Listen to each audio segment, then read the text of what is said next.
When solving an equation that has an absolute value in it, the very first thing you want to do is get the absolute value by itself on one side. In the problems you're facing here, the absolute value is already by itself on one side. Now from there, what's inside the absolute value I'm going to refer to as the yellow part. Okay, well, if the yellow part turns into the number 12, then the absolute value of 12 would be 12.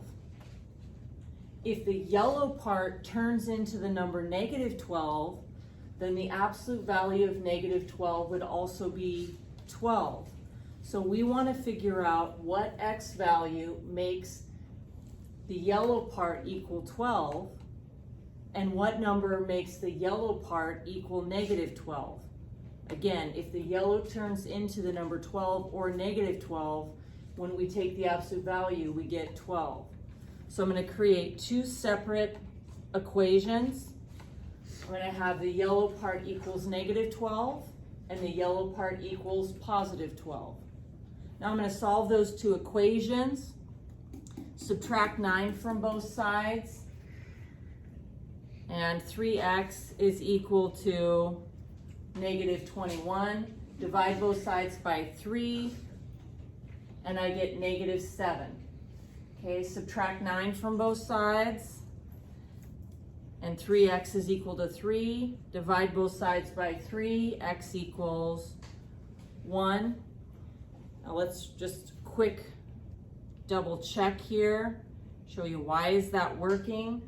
If you replace negative 7 back in here for x, 3 times negative 7 plus 9 is negative 12. And the absolute value of negative 12 is 12. If I put 1 back in for x, then 3 times 1 plus 9 is positive 12, and the absolute value of 12 is 12. Okay, so then this example here, we have our, I'm going to say the yellow, what's inside the absolute value. If that turns into 0, the absolute value of 0 will be 0. The only number that the yellow can become that would make this true is the number 0. So we're going to set 2y plus 10 equal to 0 and solve. So let's subtract 10 from both sides and then divide by 2, and we end up getting negative 5. Now just to show you why it works, I'm going to plug that back in.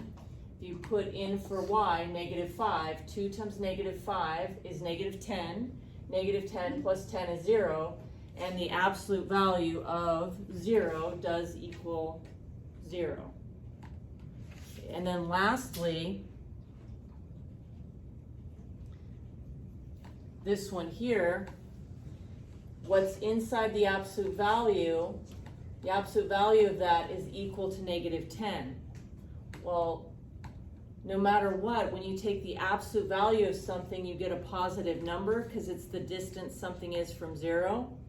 So no matter what, I can't put anything in here that the absolute value of it is going to give me a negative number. So since this absolute value equals a negative, there is no solution.